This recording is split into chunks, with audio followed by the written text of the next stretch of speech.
않으려면이라는 제목으로 오늘 말씀을 함께 나누겠습니다.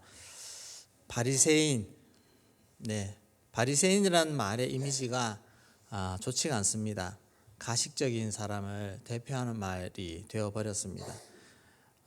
집사님 참 바리새인 같으십니다. 이런 말 들으면 기분이 안 좋겠죠. 바리새인, 그런데 이 바리새인의 말의 뜻은 참 좋은 의미를 담고 있습니다.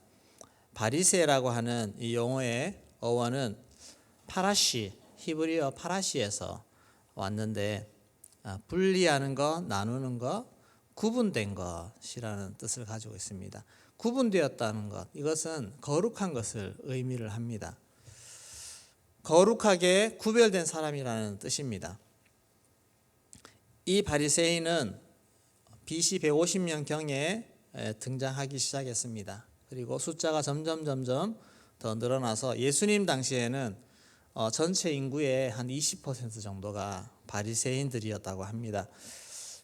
그렇다면 이 전체 인구의 20%라고 하면 소위 말해서 상위 20%가 바리새인이라고 생각하시면 됩니다. 교육을 받은 사람들, 하나님에 대해서 열성 있는 사람들, 의로운 삶에 대한 열정 있는 사람들이 바리새인들이 되는 것입니다. 유대 사회의 리더들이고 윤리의 기준이 되는 그런 사람이라고 할 수 있습니다. 그런데 이런 바리새인들이 예수님이 오셨을 때 예수님을 가장 적대시하는 사람, 예수님을 배척하는 그런 사람들이 되어버렸습니다. 거룩하고 구별된 자들이 되고자 했던 이 바리새인들은 하나님의 아들로 오신 예수님을 오히려 예수님이 저주하는 사람, 예수님이 막 화있을진저하면서 저주까지 퍼붓는 그런 사람이 되어버렸다는 것입니다. 오늘 우리들도 이런 부분을 경계하고 조심해야 되는 것 같습니다. 오늘 나오는 이 바리새인들, 오늘 읽은 본문에 바리새인들의 특징이 나오는데 이것을 거꾸로 하면 우리도 바리새인이 되지 않고 바리새인이 되는 것에서 피할 수 있는 그런 은혜를 주실 줄로 믿습니다. 우리가 왜냐하면 경계하지 않으면 나도 모르는 사이에 그런 특성들이 나타나기 때문에 그렇습니다. 그러면 바리새인이 되지 않으려면 어떻게 하면 되겠는가? 첫 번째, 회개가 일상이어야 합니다. 회개는 그냥 큰 죄 지었을 때 그렇게 하나님 앞에서 하는 게 회개가 아닌가. 세례요한은 하나님이 예수님이 하실 사역을 미리 준비하도록 하기 위해서 먼저 보낸 선지자입니다. 이 세례요한의 그래서 메시지의 핵심이 바로 회개였습니다. 천국을 준비하는 사람이 가져야 될 첫 번째 마음 자세는 회개하는 마음입니다. 이 세례요한이 등장했을 때 당시 유대 사회에는 엄청난 이슈가 되었습니다. 옷도 이상한 옷으로 입고 그의 메시지 또한 거침이 없었습니다. 이스라엘의 지도층들의 부패한 삶과 여러 모든 사회의 문제들을 거침없이 고발하고 지적하고 그 부패한 삶의 중심에 그 사람 겉으로만 드러나지 않지만 속 중심의 내용들을 다 들춰내는 그런 메시지를 던졌습니다. 그런 메시지를 듣고 많은 사람들이 통쾌해하기도 했고 또 찔림을 받기도 했고 그래서 웬만한 사람이라면 다 세례 요한에게 나갔습니다. 그리고 다 세례를 받으면서 회개한다는 표시를 보였습니다. 그런데 여기에 반응하지 않는 사람들이 있습니다. 이 사람들이 바리새인들입니다. 29절 말씀 우리 같이 읽겠습니다. 모든 백성과 세리들은 이미 요한의 세례를 받은지라 이 말씀을 듣고 하나님을 의롭다 하되.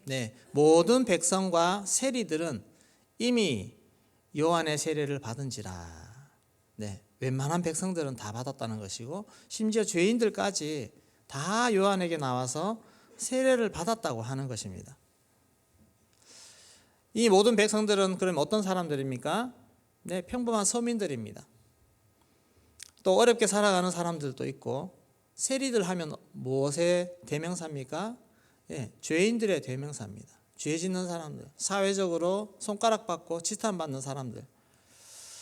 이들은 요한이 외치는 회개하라는 메시지에 반응해서 세례 요한에게 세례를 받으러 갔습니다. 여기에 부응하지 않는 부류가 바로 바리새인과 율법 교사들입니다. 30절 말씀을 같이 읽겠습니다. 바리새인과 율법 교사들은 그의 세례를 받지 아니하므로 그들 자신을 위한 하나님의 뜻을 저버리리라. 네. 세례를 받지 아니함으로 어떻게 되었느냐? 그들 자신을 위한 하나님의 뜻을 저버리니라. 그렇게 했습니다. 하나님의 뜻은 세례 요한을 통해서 회개하라는 메시지를 던졌을 때 그 메시지를 받고 와서 세례를 받으면서 회개를 함으로 앞으로 오실 예수님이 구원자로 오실 때 그것을 받아들일 준비를 하라는 것입니다. 근데 반응하지 않는 것입니다.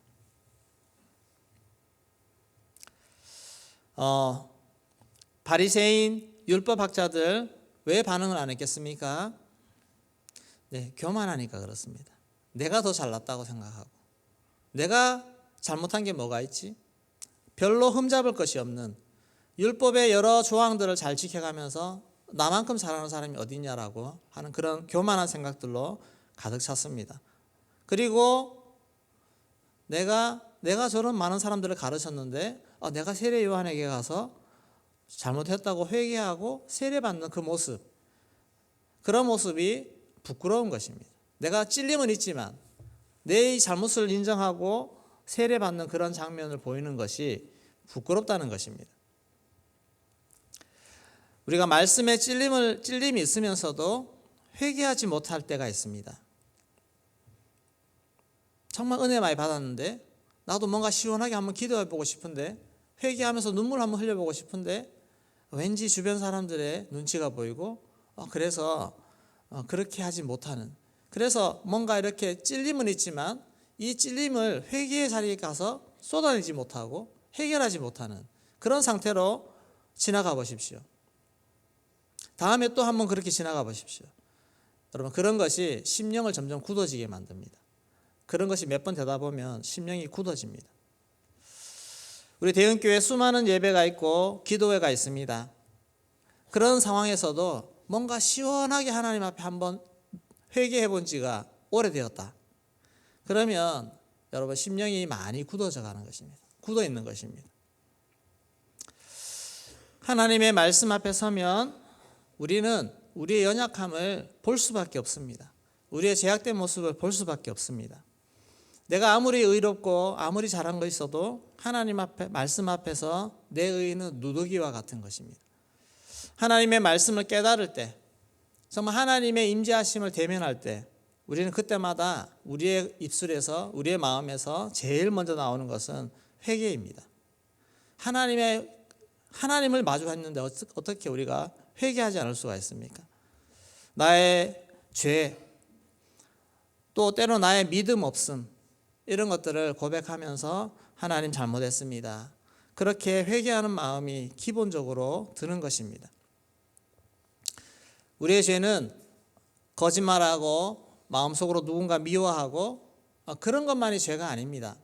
여러분, 믿음이 없는 것이 얼마나 큰 죄인지 아십니까?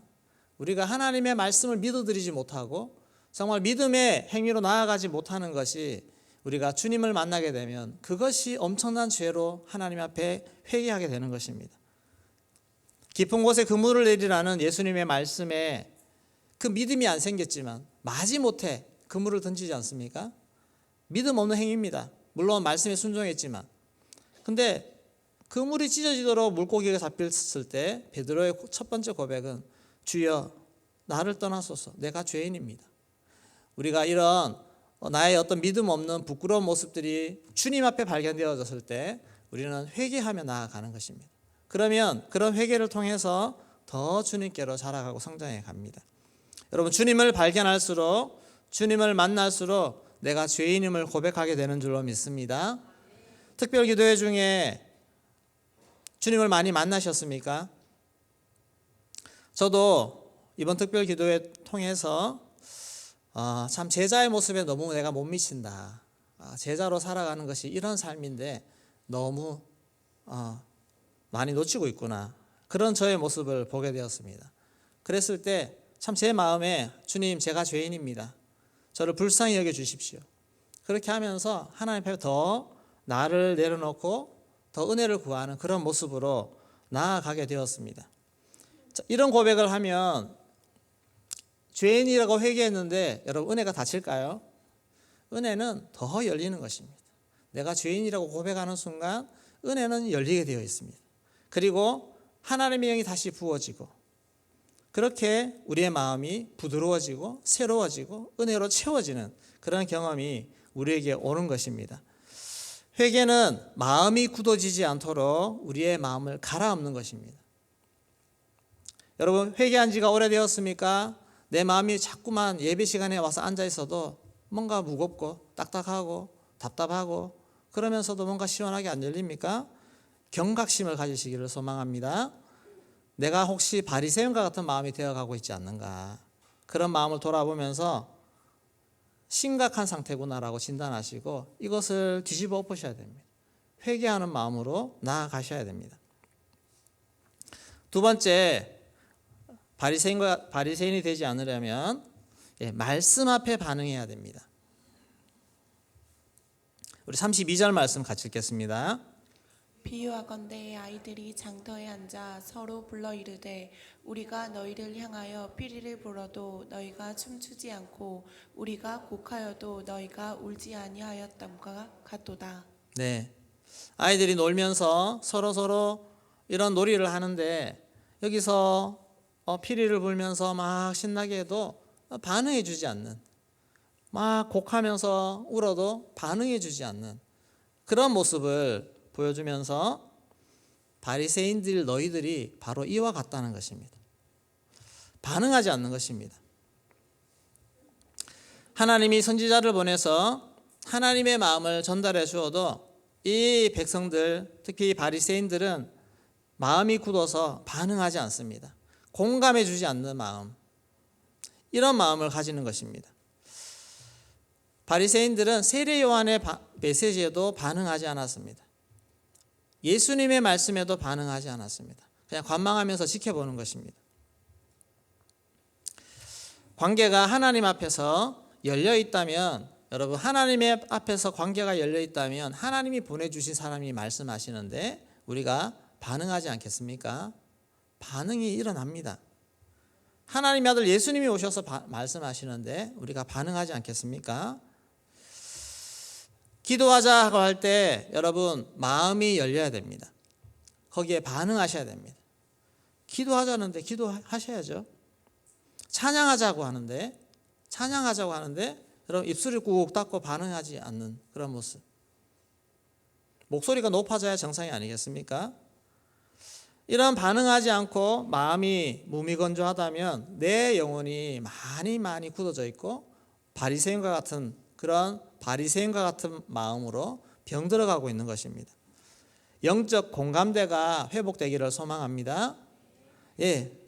말씀에 반응하시고 은혜에 반응하시고 하나님 앞에 비전으로 나아가자고 할 때도 반응하셔야 됩니다. 우리의 마음이 그냥 남의 일처럼 그렇게 보는 것이 아니고 이게 내 일이구나 생각하면서 일어나야 하는 것입니다.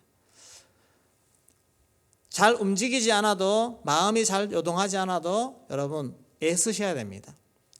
장애 있는 사람이 정말 이 굳어있는 이 팔을 움직이기 위해서 끊임없이 애쓰고 노력해 보십시오. 이게 풀리게 됩니다. 노력하셔야 풀립니다. 가만히 있으면 더 굳어집니다. 어떻게든 여러분 우리 마음에 이 영적인 공감대가 많이 식어져 있으면 이것을 뜨겁게 회복하도록 애쓰고 노력할 수 있기를 소망합니다. 그러면 우리의 마음이 회복될 줄로 믿습니다. 세 번째, 중심을 보고 분별해야 됩니다. 중심을 보고 분별하는 것입니다. 33절 34절 말씀 같이 읽겠습니다. 세례 요한이 와서 떡도 먹지 아니하며 포도주도 마시지 아니하매 너희 말이 귀신이 들렸다 하더니 인자는 와서 먹고 마심에 너희 말이 보라 먹기를 탐하고 포도주를 즐기는 사람이요 세리와 죄인의 친구로다 하니. 네, 이 바리새인들은 세례요한 또 이래서 문제예요. 예수님 또 이래서 문제예요. 다 문제될 것을 찾습니다. 세례요한은 뭐 떡도 먹지 않고 포도주도 마시지 않고, 그래서 우리가 볼 때 저 사람 귀신 들린 사람 아니야? 이상한 사람이야. 예수님 와서 보니까 막 먹고 마시고 특히 죄인들하고 어울리고 놀고 이런 모습 볼 때 정말 저 사람은 파티광 아니야? 뭐 이런 너무 우리가 볼 때는 죄인들 친구로 보이는 것입니다. 하나님이 보내신 사람이요, 천국 복음을 전하는데 스타일이 다른 것입니다. 예수님은 세례요한은 이렇게, 예수님은 이렇게 완전히 반대 성향으로 그렇게 사역을 하셨습니다.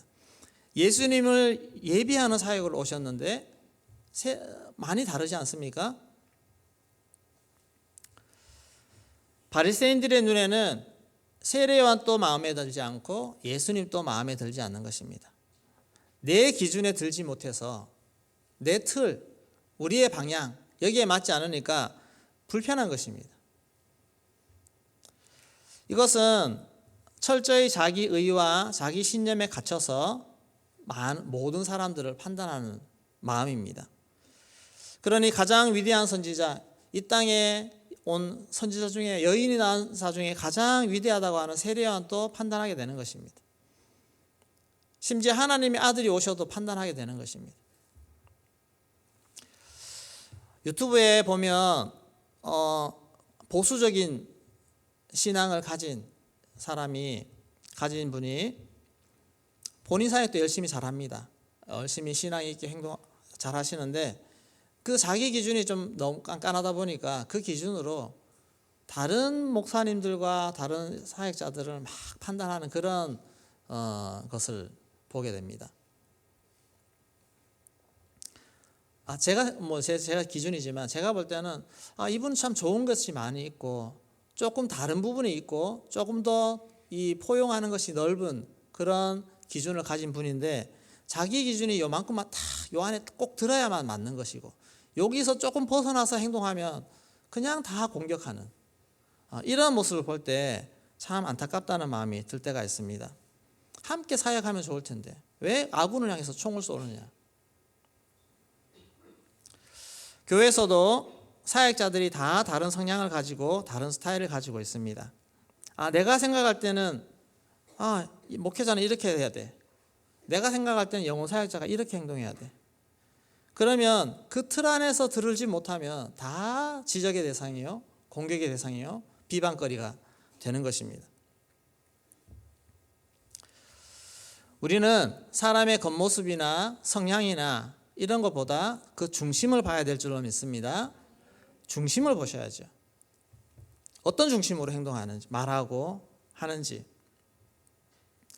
내 자존감이 약할 때 오히려 남들을 향해서 엄격한 잣대를 대는 거 아십니까? 내 자존감이 약하기 때문에 더 내 틀을 고수하고 그렇게 보는 것입니다. 자존감이 높고 그런 분들은 많은 사람들을 품을 수 있습니다. 허용할 수 있습니다. 근데 내 잣대, 내가 들이대는 이 잣대가 정확하지 않다는 것입니다. 편협되어 있다는 것입니다. 내 자가 틀렸을 수도 있습니다. 우리는 주 안에서 넉넉한 사람이 되기를 소망합니다. 중심을 보는 사람이 되기를 소망합니다. 그래서 내 스타일이 다른 것은 문제가 되지 않습니다. 여러 다른 스타일을 다 품고 포용하고 그 중심을 보고 인정하고 나아가는 그런 모습이 되기를 소망합니다. 설교를 꼭 저렇게 해야 돼? 찬양을 꼭 저렇게 해야 돼? 찬양 또 조용조용하게 하면요. 저분은 왜 저렇게 조용조용하게 좀 활동하게 하지? 어떤 사람은 막 하고 소리치고 이렇게 하면 저 교회 붙잡게 해. 다 자기 기준에 판단하는 것입니다. 이렇게 할 수도 있고 저렇게 할 수도 있고 다 그 하나님 앞에 중심을 보고 은혜 받으면 되지 않습니까? 꼭 저렇게 기도해야 돼? 막 소리쳐가면서 두들겨가면서 답답하니까 두들기죠. 그리고 어떤 분은 좀 정말 조용조용하게 이렇게 기도하시는 분 있습니다. 그럼 옆에서 괜히 저분은 맨날 저렇게만 묵상하듯이 기도해. 묵상하듯이 기도해도 깊이 하나님 만나면 되잖아요. 우리가 이런 기준들을 다 내려놓으십시오. 그리고 그 중심을 보고 그렇게 가는 것입니다. 바리새인들은 마음에 여유가 없습니다.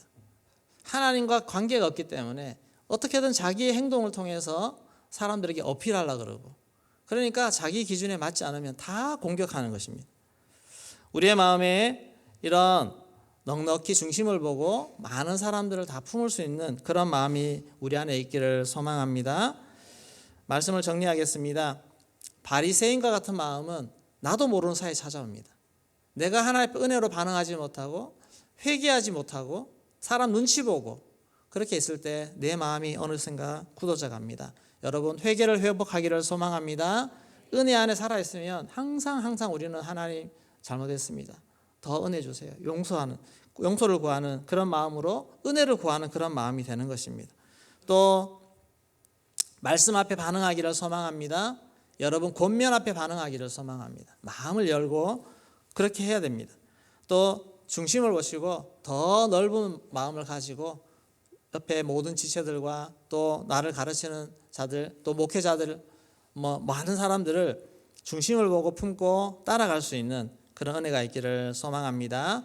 하나님 앞에서 더 부드러운 사람, 예수님을 닮은 사람, 세례요한을 닮은 사람, 여러 좋은 믿음의 본이 되는 그런 분들을 따라가는 그런 저와 여러분 되기를 주의 이름으로 축원합니다.